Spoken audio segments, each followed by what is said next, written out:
तो हम कुंभ लगन वाले जातकों के लिए चर्चा कर रहे थे केतु की प्लेसमेंट के बारे में।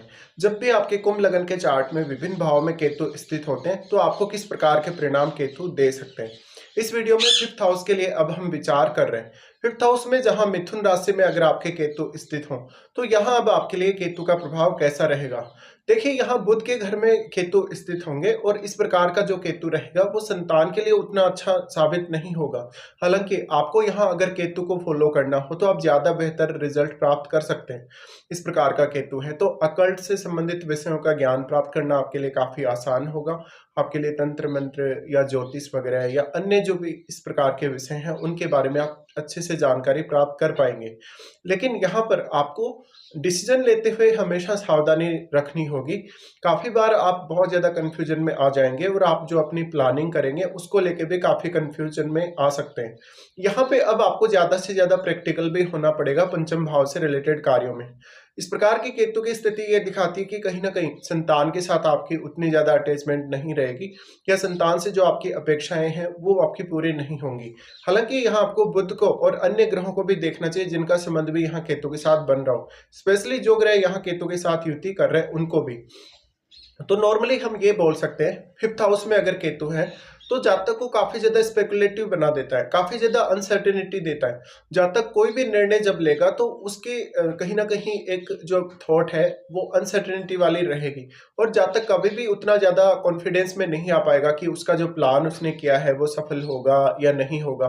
तो हमेशा आपको डाउट सा रहेगा। अब यहाँ बुध कितने ज्यादा मजबूत हैं आपके चार्ट में वो आपको देखना होगा। अगर बुध आपके चार्ट में अच्छी स्थिति में है, मजबूत स्थिति में है, तो कुछ हद तक आपके लिए ये अच्छा रह सकता है। इसके साथ साथ अगर यहाँ कोई भी सपोर्टिव प्लैनेट बैठा हो केतु के लिए तो आपके लिए ज्यादा बेहतर परिणाम हो सकते हैं। नॉर्मली हम ये देखते हैं कि जुपिटर जो है उनका जो कारकत्व है वो केतु से मिलता जुलता है। इसलिए अगर यहाँ जुपिटर बैठे हों केतु के साथ तो आपको काफी ज्यादा हेल्प मिल सकती है।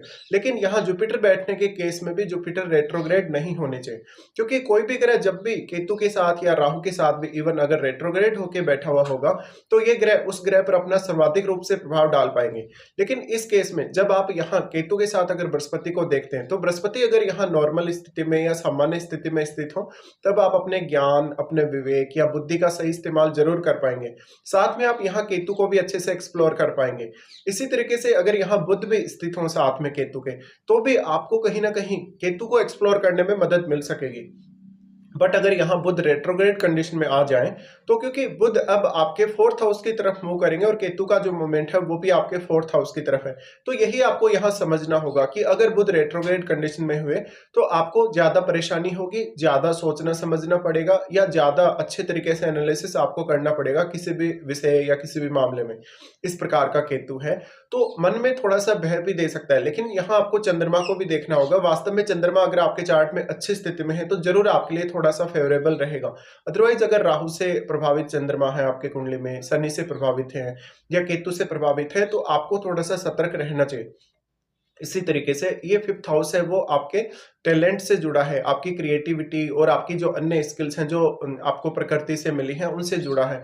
तो कहीं ना कहीं आप अपनी हॉबीज को, आप अपने इंटरेस्ट को और अपनी जो भी क्रिएटिविटी है आपको उनको पहचानने में यहाँ पे काफी ज्यादा दिक्कतें होंगी। इवन बहुत ज्यादा अनसर्टेनिटी से रहेगी आप जब भी कोई भी इस प्रकार का काम करेंगे जो आपका इंटरेस्ट बेस्ड काम हो। तो यहाँ आपको काफी ज्यादा सतर्क रहना होगा और यहाँ बिल्कुल, क्योंकि एनर्जी जो है वो केतु एब्जॉर्ब कर लेते हैं इस हाउस की, इसलिए आपको यहाँ काफी ज्यादा कमी उत्पन्न करेंगे। इसी तरीके से आपको संतान से बहुत बड़ी बड़ी अपेक्षाएं रहेंगे, वो अपेक्षाएं कभी भी पूरी नहीं होंगी। साथ में केतु मंगलवत चलते हैं तो आपको मंगल को अवश्य देखना होगा। मंगल वास्तव में अगर चार्ट में अच्छी स्थिति में है तो कुछ हद तक फिर आपके लिए यहाँ केतु बेहतर रिजल्ट दे सकते हैं। बट यहाँ पे वो बुध के घर में स्थित है, इसलिए अन्य ग्रहों का प्रभाव और बुध को भी आपको देखना ही होगा। यहाँ पे मान लीजिए अब किसी का अगर मंगल स्थित है केतु के साथ तो मंगल रेट्रोग्रेड कंडीशन में केतु के साथ नहीं होने चाहिए। अगर मंगल यहाँ रेट्रोग्रेड कंडीशन में बैठे हुए होंगे तो ये रिश्तों के लिए बिल्कुल भी अच्छा नहीं है, आपकी लव लाइफ के लिए अच्छा नहीं है। अक्सर ये संतान के साथ विवाद करवाएगा, लड़ाई झगड़े करवाएगा और आपकी डोमेस्टिक लाइफ के लिए भी अच्छा नहीं है। तो यहाँ पे जो जातक होता है बहुत ज्यादा विचारों के तौर पर अनसर्टेनिटी से घिरा हुआ रहता है और उसको ये नहीं पता रहता कि वो कौन सी साइड में मूव करे या कोई भी जब डिसीजन ले रहा है तो वो किस प्रकार से सोचे समझे और विचार करें। इसलिए हमेशा आपको किसी ना किसी की सलाह की आवश्यकता पड़ सकती है जब भी आप फिफ्थ हाउस से रिलेटेड मैटर्स में अगर कोई भी डिसीजन लेते हैं। इसी तरीके से केतु का जो प्रभाव रहेगा आपकी एजुकेशन पर और आपकी ओवरऑल अंडरस्टैंडिंग पे भी पड़ेगा और आपकी एनालिसिस करने की क्षमता पर भी पड़ेगा। साथ साथ में आपकी जो मेंटल स्किल है उन पर भी केतु का प्रभाव पड़ेगा। तो अब यही बोल सकते हैं केतु के यहाँ स्थित होते हुए आपको स्टडीज में बहुत ज्यादा मेहनत करने की आवश्यकता रहेगी शुरुआत में, और कभी कभी आप बहुत ज्यादा फ्रस्ट्रेट भी होंगे अपनी स्टडीज वगैरह को लेके, अपनी लर्निंग्स वगैरह को लेके। तो आपके लिए जो स्टडी वाला फेज है वो उतना ज्यादा आसान नहीं होने वाला है। साथ में यहाँ केतु के साथ जो अन्य ग्रह बैठे हैं उनको आपको देखना होगा। केतु के साथ अगर कोई भी शुभ ग्रह बैठा हुआ होगा तो उसकी शुभता में अवश्य ही कमी आएगी। अगर वो ग्रह यहाँ रेट्रोग्रेड कंडीशन में भी हो तो और भी ज्यादा उसकी शुभता में कमी आ जाएगी। इसलिए उस ग्रह से रिलेटेड अगर आपको कोई भी अपना डिसीजन लेना है या उस ग्रह से रिलेटेड आपको कोई भी प्रकार का प्रोफेशन चुनना है या अदर कोई भी काम करना है, तो अब आपको ज्यादा एफर्ट्स लगाने पड़ेंगे, ज्यादा मेहनत करनी पड़ेगी। साथ में आपको उस ग्रह से रिलेटेड अपना टैलेंट ज्यादा बढ़ाना पड़ेगा या अपने आप को ज्यादा इंप्रूव करना होगा। इसलिए आप यहाँ खुद पर ज्यादा से ज्यादा फोकस रखें। इसी तरीके से जो फिफ्थ हाउस है हमारा वो कहीं ना कहीं हमारे इंटरेस्ट से जुड़ा है, हमारी हॉबीज वगैरह से जुड़ा है। तो आपका जो इंटरेस्ट और जो हॉबीज होंगी कहीं ना कहीं हो सकता है कि आप उनको लेके बहुत ज्यादा फ्रस्ट्रेटेड हो और आपका जो इंटरेस्ट है, हॉबी है, उनको आप पूरा नहीं कर पा रहे हो। कहीं ना कहीं आपको प्रत्येक डिसीजन लेने के लिए कुछ ज्यादा ही एनालिसिस या ज्यादा ही यहाँ पे सोचना समझना पड़ सकता है। इसके लिए आपको ज्यादा समय की आवश्यकता पड़ेगी और फिर आपके कामों में व्यवधान आएगा। अगर आप फिफ्थ हाउस से रिलेटेड कोई भी प्रकार का प्रोफेशन चुनते हैं, कोई भी प्रकार का इस प्रकार का काम चुनते हैं जिसका डायरेक्टली या इनडायरेक्टली संबंध फिफ्थ हाउस से है, तो आपको यहाँ ज्यादा सोचने समझने की आवश्यकता है और बहुत ही ज्यादा क्लियरली आपको डिसीजन लेने की आवश्यकता पड़ेगी। फिफ्थ हाउस में केतु है तो ये काफी ज्यादा स्पेकुलेशन की तरफ लेकर जा सकते हैं, लॉटरी वगैरह, सट्टा वगैरह या शेयर मार्केट की तरफ। लेकिन यहाँ पर आप जितना ज्यादा रिस्क लेंगे हो सकता है उतना ही बड़ा आपको नुकसान भी होगा। तो यहाँ पैसे को लेके भी अनसर्टेनिटी रहेगी। इन्वेस्टमेंट से रिलेटेड डिसीजन भी आपको काफी सोच समझकर ही लेने होंगे। केतु की इस प्लेसमेंट की वजह से हमेशा ही शुरुआत से ही आपको काफी हार्डवर्क करना पड़ेगा या काफी मेहनत करनी होगी। साथ में यहाँ राहु की दृष्टि भी है। राहु आपके 11th हाउस में बैठे हैं। 11th हाउस का राहु जब भी यहाँ दृष्टि डालेगा, देखिए केतु यहाँ नीच की स्थिति में भी है, इसलिए कहीं न कहीं अब आप कम से कम अपेक्षाएँ रखेंगे धन संपत्ति को लेके, या जो भी आप लॉटरी वगैरह, सट्टा वगैरह में अगर पैसे लगा रहे हैं, तो वहाँ पे आपको अपना जो रिस्क है, उसका भी ध्यान रखना होगा। इसी तरीके से आप ब्लाइंडली कोई भी ऐसा डिसीज़न ना लें, जो आपकी संतान से रिलेटेड हो, आपकी एजुकेशन से रिलेटेड हो। क्योंकि जब आप अपने गलत डिसीज़न को फिर से अगर ठीक करने जाएँगे, तो आपको काफ़ी ज़्यादा समय लग जाएगा और आप डिमोटिवेट भी होंगे।